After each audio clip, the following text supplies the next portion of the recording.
حي على الفلاح.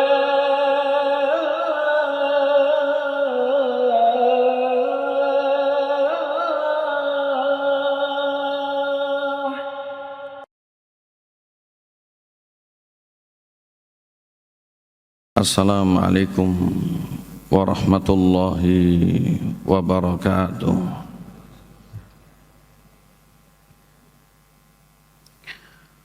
Alhamdulillahilladzi anzala ala abdihil kitab wa lam yaj'al lahu iwaja. Asyhadu an la ilaha illallah wahdahu la syarikalah wa asyhadu anna Muhammadan abduhu wa rasuluh alladzi la nabiyya wa la rasula ba'da khalilihil mujtaba. Allahumma salli wa sallim wa barik ala nabiyyina Muhammad wa ala alihi wa ashabihi wa man ittaba'al huda, amma ba'd. Wa qala Allah subhanahu wa ta'ala fi iddati ayatihi minha wa laqad wassayna alladhina utul kitaba min qablikum wa iyyakum anittaqullah, al-ayah. Sa'adatul hadirin yang kami hormati, yang kami muliakan, para alim, para sepuh beserta seluruh hadirin wal hadirat jamaah salat subuh Masjid Al-Falah Surabaya, mudah-mudahan kita senantiasa diliputi rahmat, berkah serta perlindungan dari Allah Subhanahu wa taala. Puji syukur alhamdulillah kita panjatkan kehadirat ilahi Rabbi, ilahuna wa ilahukum ilahun wahid. Allah Subhanahu wa ta'ala satu-satunya Tuhan yang benar bagi seluruh alam, yang telah memberikan nikmat yang begitu banyak, dengan nikmat yang tidak terukur nilainya. Kita mendapati nikmat untuk bisa beraktivitas duniawiyah hampir selama 24 jam dalam kesehariannya. Namun kita juga masih mendapatkan nikmat ukhrawiyah, nikmat diniyah, untuk bisa menghambakan diri kepada Allah dalam bentuk ritual ibadah.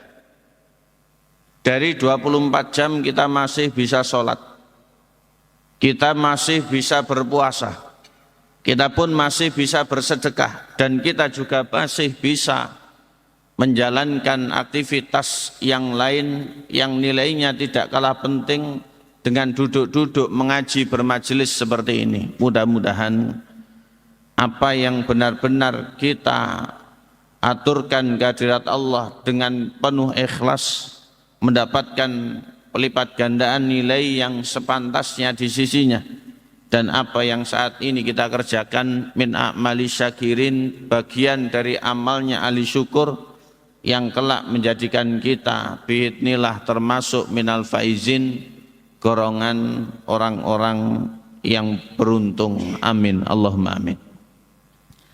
Kita aturkan sholawat ma'asalam kepada Rasulullah, suri tauladan kita, bahwasanya beliau perlu kita pahami membawa agama selama 23 tahun.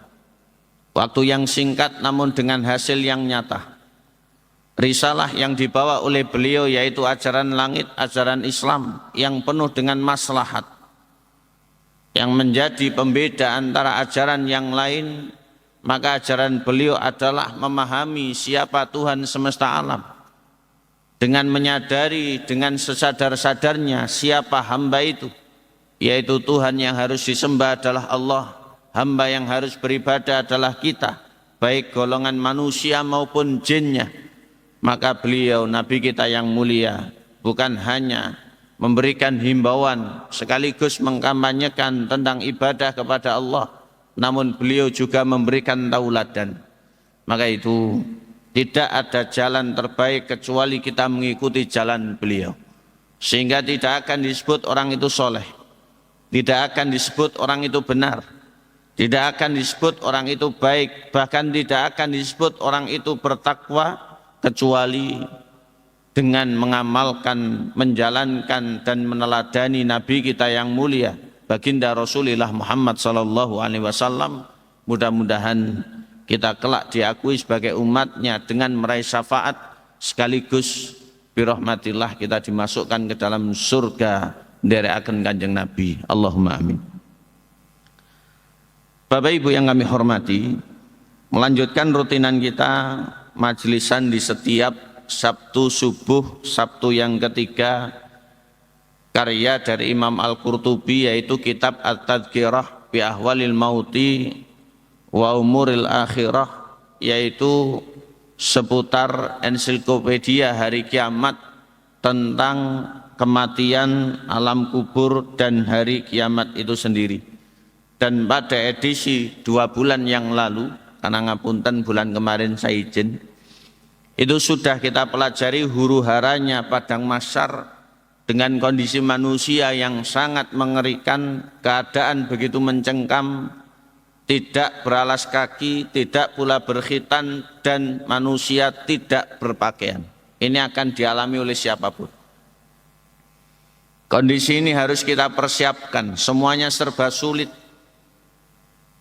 Namun Allah Subhanahu wa ta'ala akan memberikan pertolongan. Ada beberapa golongan yang akan ditolong, dan ada orang yang mengamalkan satu perbuatan, dia akan mendapatkan pertolongan dari Allah Subhanahu wa ta'ala. Karena kita tidak bisa menghindari, semua kita bakal mati, semua kita bakal dikumpulkan di padang mahsyar, sehingga tidak ada seorang hamba pun yang lolos dari saat itu, Ibu. Jadi keliru orang menghindari hari kiamat, orang menjauhi mati, itu keliru. Tapi mempersiapkan diri setelah kejadian itu agar selamat. Ini adalah orang yang cerdas. Dalam bahasan subuh hari ini kita pelajari hal-hal yang akan menyelamatkan biidznillah seorang hamba di padang mahsyar yang begitu sangat mengerikan.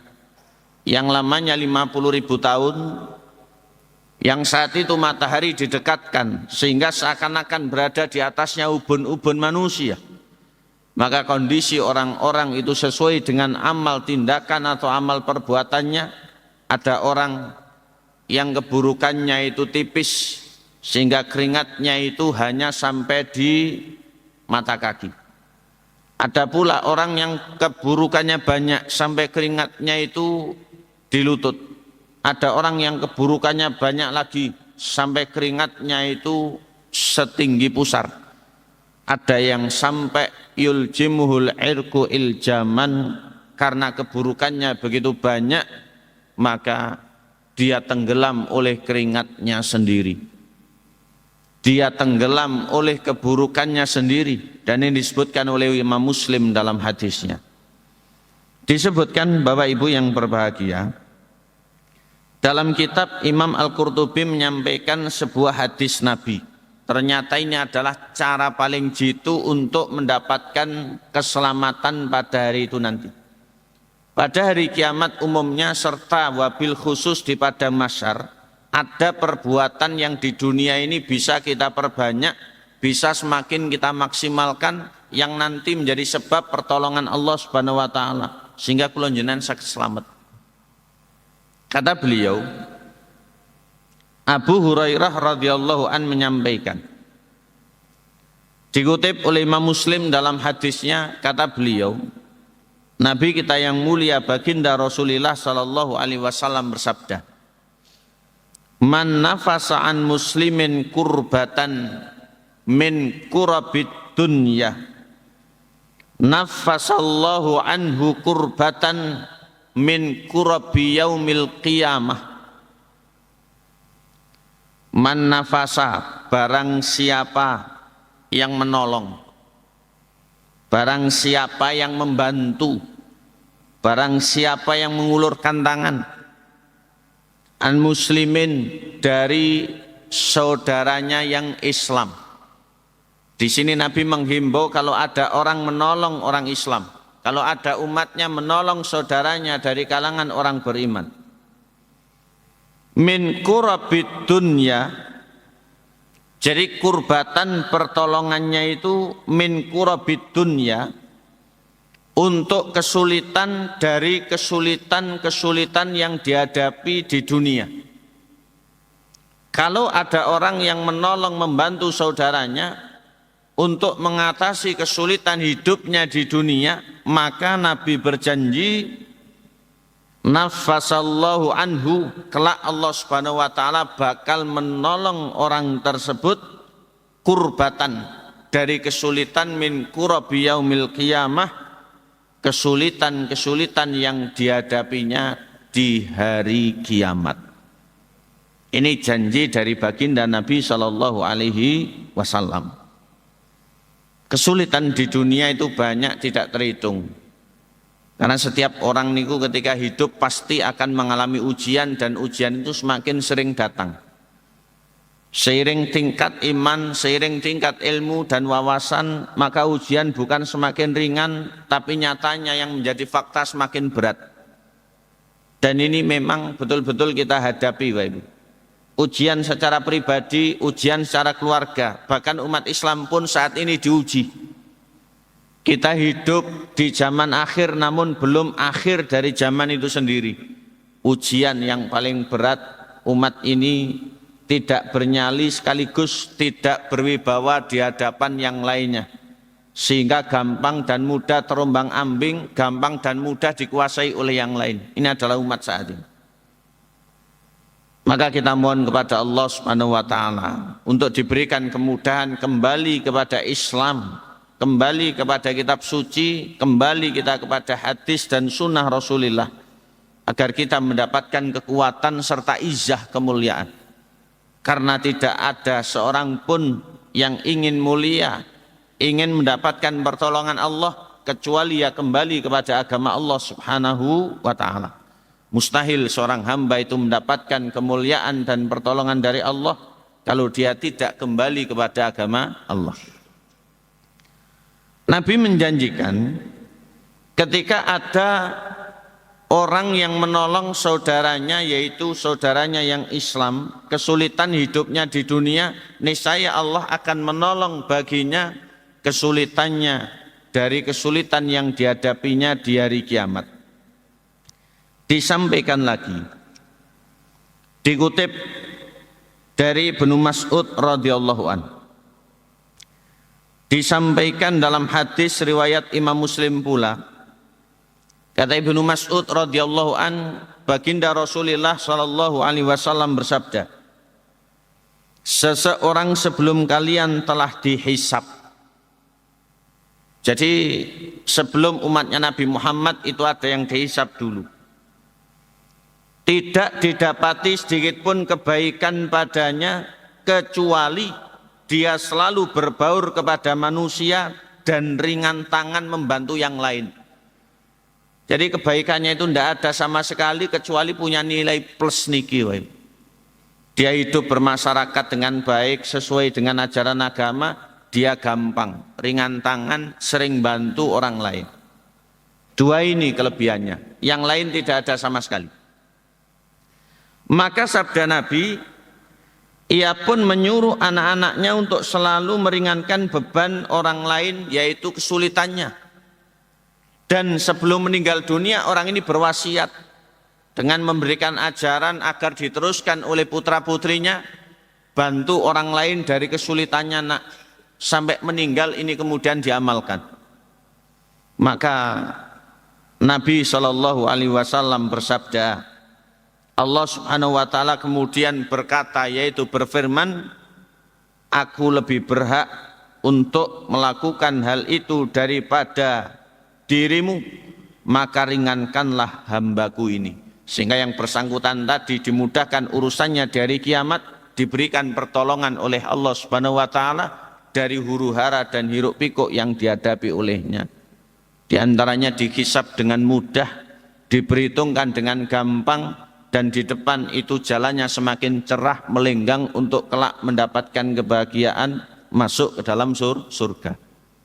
Dia orangnya berbaur dengan baik, hidupnya penuh dengan ringan tangan, dan dilestarikan oleh anak keturunannya atas teladan dan wasiat dari orang tersebut. Diriwayatkan pula dari Hudzaifah dari Nabi sallallahu alaihi wasallam. Disebutkan oleh Imam Bukhari, juga disebutkan oleh Imam Muslim dalam hadis mereka. Kata baginda Nabi, seseorang meninggal dunia kemudian masuk surga.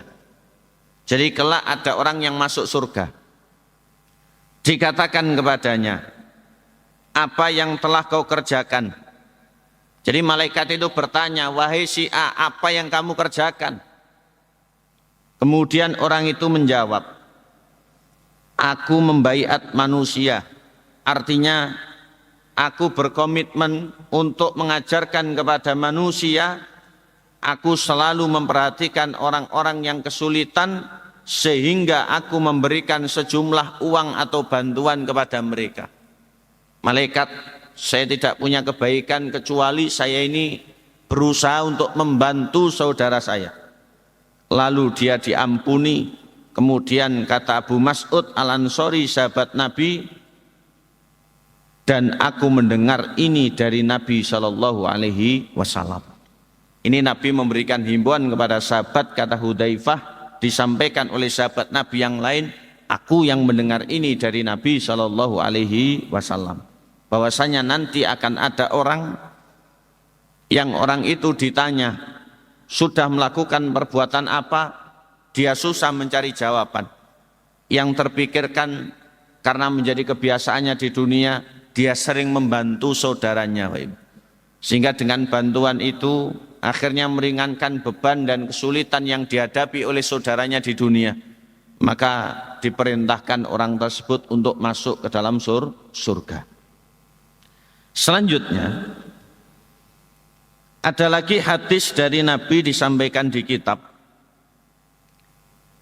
Abu Qatadah radhiyallahu an pernah diriwayatkan sebagaimana dikutip oleh Imam Muslim. Abu Qatadah, beliau mencari orang yang berhutang kepadanya, tetapi orang itu menghindar. Jadi ceritanya ada sahabat Nabi yang menagih hutang, tapi yang ditagih itu selalu menghindar. Dan utang itu wajib walaupun 1 rupiah. Kemudian Abu Qatadah menjumpainya. Sehingga dalam satu kesempatan begitu akhirnya kecengkek, konangan. Didapati orang itu. Orang itu berkata, sungguh aku sedang dalam kesulitan wahai Abu Qatadah. Hidup saya ini sulit sehingga saya tidak berani untuk berjumpa dengan jenengan. Dan sulitnya orang itu betul-betul jujur. Orang dulu kalau sudah ngomong sulit, ya sulit. Karena zamannya beda dengan zaman sekarang. Kesulitan dulu itu karena memang hidup di zaman yang serba terbatas dan tidak jarang mengalami berbagai macam paceklik. Sehingga ada yang susah makan, ada pula yang susah untuk hidup, ada pula yang susah untuk bernaung atau tidur, maupun yang lain. Makanya Rasulullah itu kalau kita lihat dalam sejarah-sejarah Nabi, beliau sering memunculkan mukjizat itu berupa penggandaan makanan, munculnya air dari jari jemari beliau, dan yang lain sebagainya. Itu karena memang beliau hidup di zaman paceklik. Namun bukan hanya itu yang kita lihat, bagaimana mukjizat terbesar yang diberikan oleh Allah, yaitu Al-Quranul Karim, yang menjadi imam sekaligus pedoman hidup kita untuk mengarungi kehidupan dunia, bermanfaat sampai akhirat kelak. Ini adalah kitab suci Al-Quran. Kembali ke ceritanya Abu Hurairah, kembali ke ceritanya Abu Qatadah. Ketika orang itu mengatakan sulit, maka Abu Qatadah menyampaikan, wallahi, demi Allah, maka Abu Qatadah berkata, sungguh aku mendengar Rasul bersabda, membawakan hadis Nabi, man sarrahu an yanjihillahu min kurbin yaumal qiyamati falyunaffis an muksirin au yasna anhu.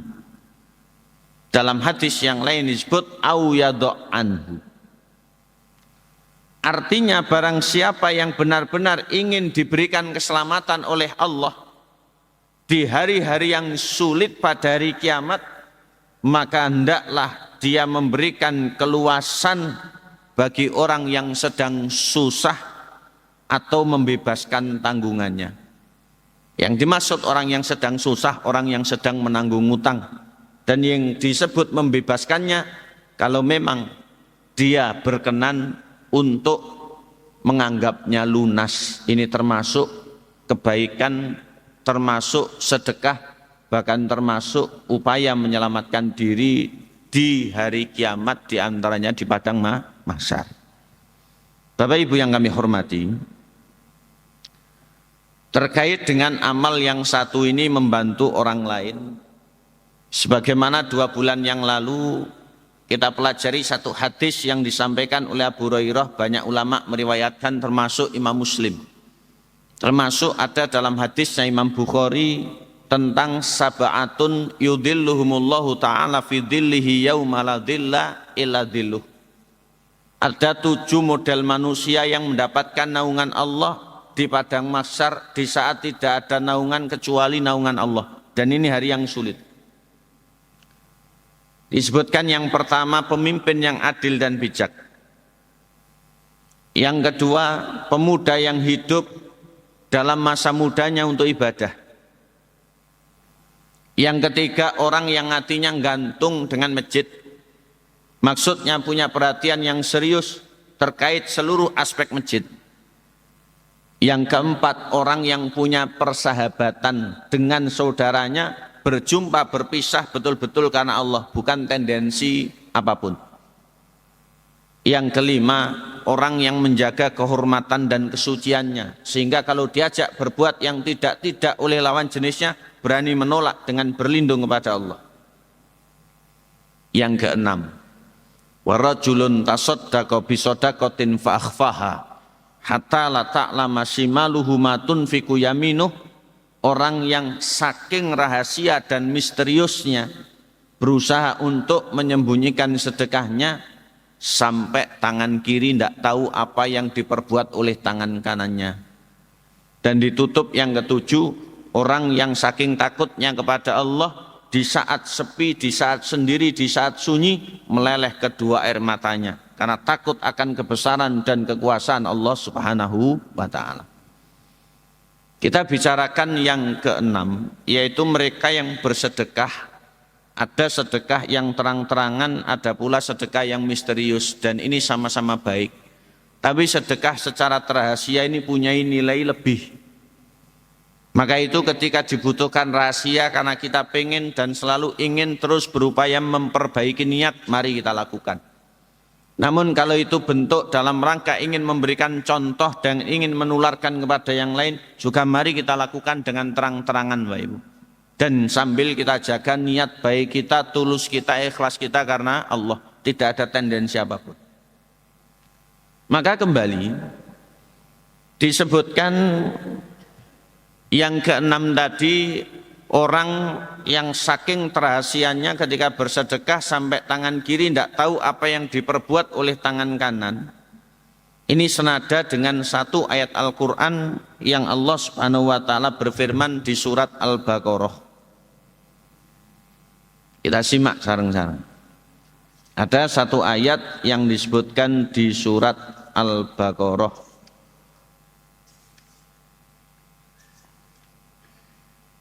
Ayat 271.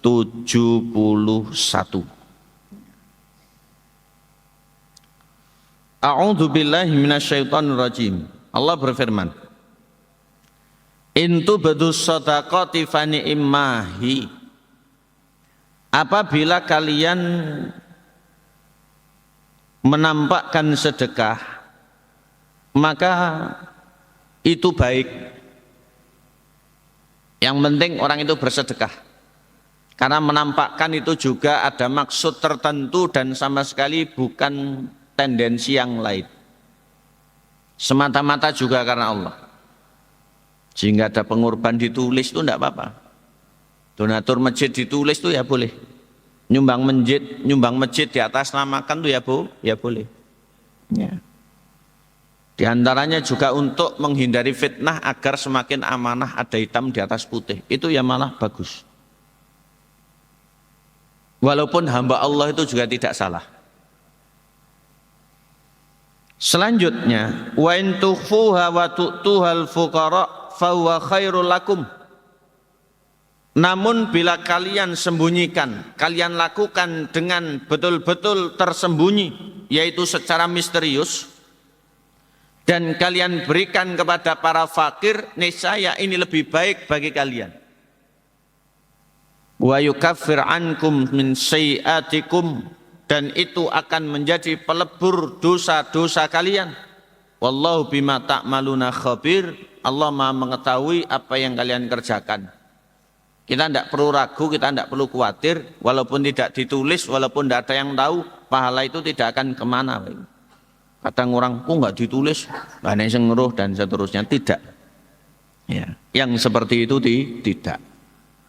Dan yang perlu kita pahami lagi, timing yang tepat untuk kita mengeluarkan harta, baik dengan bersedekah maupun kita mengulurkan tangan utamanya kepada saudara-saudari kita dari kalangan orang yang membutuhkan itu kapan? Sewaktu-waktu sedekah itu baik.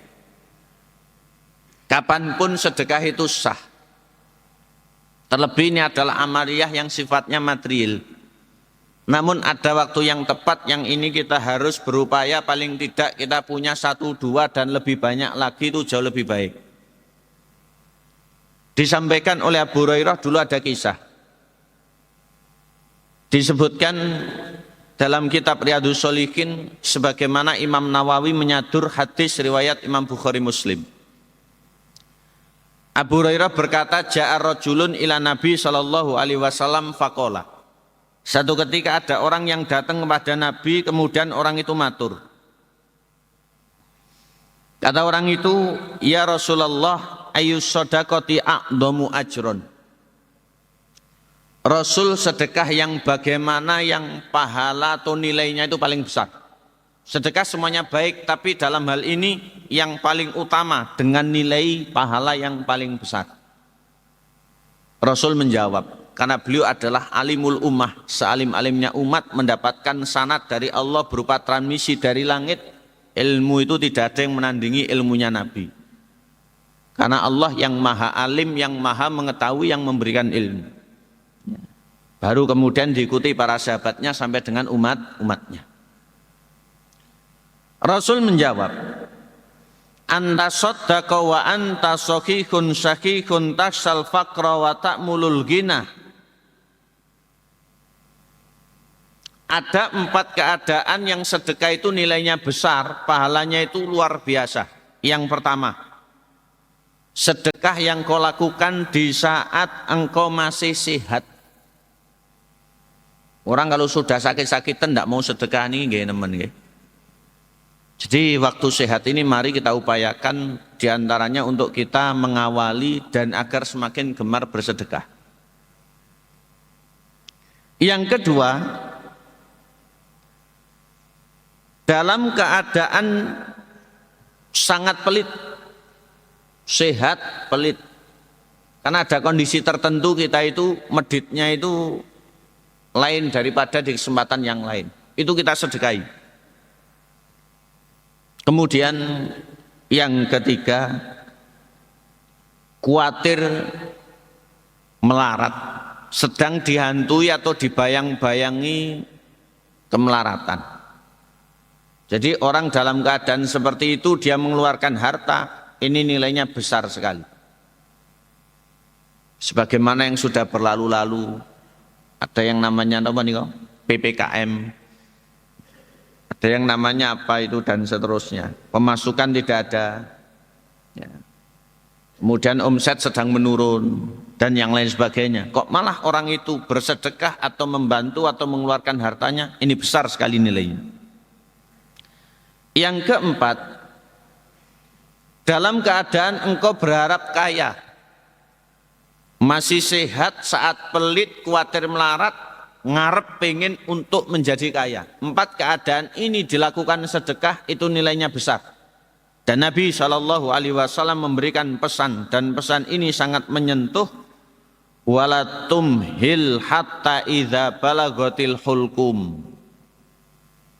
Jangan kalian tunda-tunda, jangan kalian perlambat sedekah itu sampai roh sudah di saluran napas. Sampai roh ini sudah di leher, artinya sak seritan lagi sudah meninggal dunia. Jangan. Kul tali fulanin kadza wa li fulanin kadza wa qad kana li fulan. Sehingga yang demikian itu akhirnya untuk ini sekian, untuk itu sekian, untuk ini dan seterusnya. Itu sudah sangat berkurang banyak sekali nilainya. Makanya ketika Allah berfirman, sebagaimana Nabi menyabdakan sebuah perintah sekaligus pencerahan kepada sahabat yang bertanya tadi, ada satu ayat yang disebutkan di ayat 10 dari surat Al-Munafikun, yang seringkali para imam ketika sholat Jumat membaca di rakaat kedua itu, wa anfiku mimma razaqnakum min qabli ayyatiya ahadakumul mautu faqala rabbi laula akhartani ila ajalin qarib fa asaddaqa wa akum minas sholihin. Infakkan artinya sedekahkan, artinya belanjakan, artinya keluarkan dari sebagian yang kami rezekikan kepada kalian. Sebagian itu hanya kecil, kalau zakat saja hanya 2,5%. Jadi ibaratnya kalau kita punya 10, 9 disimpan, 1 dikeluarkan, 1/4 dari 1 itu diambil. Ini masih tersisa 9 3/4, masih sangat banyak sekali. Jadi sedikit sekali. Tolak ukur dari kita bersedekah atau berinfak itu. Sebelum datangnya kematian yang menjumpai di antara kalian, kemudian orang itu berkata, ya Allah, ya Tuhan, tunda sesaat saja. Dan ini mustahil, karena kalau satu ditunda yang lain pengen. Dan itu tidak bisa ditunda. Agar saya bisa bersedekah dan saya termasuk di antara orang-orang yang berbuat baik, yaitu yang beramal soleh. Maka monggo sareng-sareng kita setting agar kita mendapatkan kemudahan dari Allah, mendapatkan keselamatan dari Allah. Selain 7 golongan kita terjun, kalau bisa 7-7-nya, kalau tidak ya salah satunya. Fokus kita pada yang ke-6, sebagaimana dalam kitab disebutkan, orang yang bersedekah diantaranya dengan membantu sesamanya dari kalangan kaum muslimin, fa insyaallah dimudahkan apa yang menimpanya di hari kiamat, dan dia insyaallah akan diberikan keselamatan. Allahumma salimna wal muslimin, Allahumma ja'alna minal faizin. Aqulu qouli hadza wallahu ta'ala bissawab. Mari kita usaikan majelis kita dengan membaca doa kafarah sebagaimana ajaran Rasulullah. Subhanakallahumma bihamdik asyhadu alla ilaha illa anta astaghfiruka wa atubu ilaik. Wallahul muwaffiq ila aqwamit thoriq. Wa akhiru da'watina wassalamu alaikum warahmatullahi wabarakatuh.